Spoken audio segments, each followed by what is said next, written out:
Today we're going to be installing the lowering links that we sell for the Honda Grom. We have it in two colors and two different sizes. This here is our 4.5 inch lowering link. We also have it in raw, and then we have a 2.5 inch lowering link that we also offer in black or raw. It's going to be a fairly simple install, and we'll go ahead and get to it right now for you. If you don't already have it off, you're just going to take it off just like in the video we did for the swing arm. You're going to have the little Allen head bolts right here, and then one more on the other side. What you're going to do is take those out, and you're going to slide this right off. Once that is off, you're going to have the shock bolt right here. One side I believe is a 14 and the other is a 17. And you're going to want to use either a breaker bar if you can and break the nut free. Now that we have it loose, I'm going to go ahead and take off the nut here. And it's good to have a spare second person with you, because what you're going to want to do is have someone lift up on the body itself, and it's going to relieve the pressure that's on the shock so you can get this bolt out. And now we got the bolt out. And what I found that worked actually was if I put my hand up under here and prop the elbow on the tire, I was able to press up and get the shock out like this. Next, you're going to take one of the provided bolts with the spacer and washers on it. Take the bolt off. What I'm going to do is lift up the shock here, put this spacer in between. Now you might have some dirt and road rut put up in there, and you're just going to want to slide it in there like that. And then we're going to take this piece, and you'll see it has a little groove at the end by my thumb that actually fits right in this location like so. And what I'll do is I will line it up there, and now I'm going to put the bolt through, and I'm going to do the same thing on the other side where it's grooved like that. Put it through, and then put the washer, the nylock. I'm going to get some red loctite so I can go ahead and tighten it down. You have another hole underneath here, and same thing, I'm going to put the bolt through the spacer. On the other side, again, I'm going to put the washer and the nut here. And again, I'm going to leave it loose. I will put Loctite on them. Once I get everything together and lightly assembled, then I'll go back and put Loctite on and tighten it up. I just want to get the fitment correct.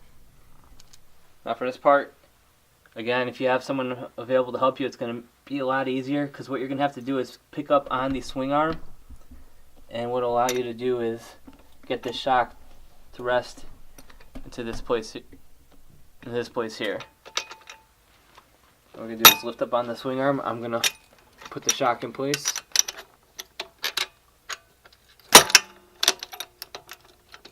A little lower.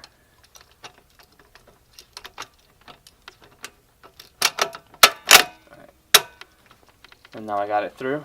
I'm going to put the washer and the nylock on. And now what I'm going to go ahead and do is go through and put red Loctite on all the bolts. And then you're going to use the 17 to tighten up the back. And I believe this is a 8mm socket for the Allen head here. And we'll go ahead and get that all buttoned up. And as you can tell, this was sitting on jack stands, and it's definitely 4.5 inches difference between here and here now.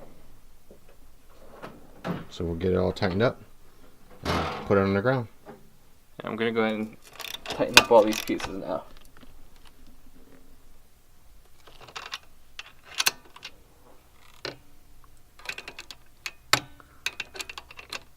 I'm going to actually have to, I'll go to this one next, and I'll use the Allen head just for the other one.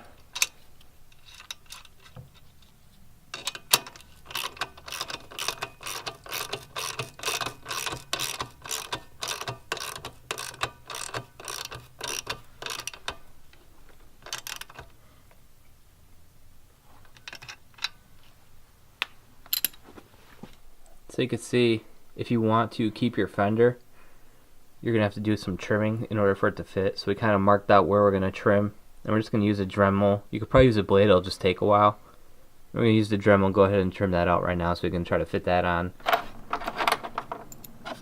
So we just made the initial cut, and what we're gonna do now is, you can see there's a little groove right here on both sides.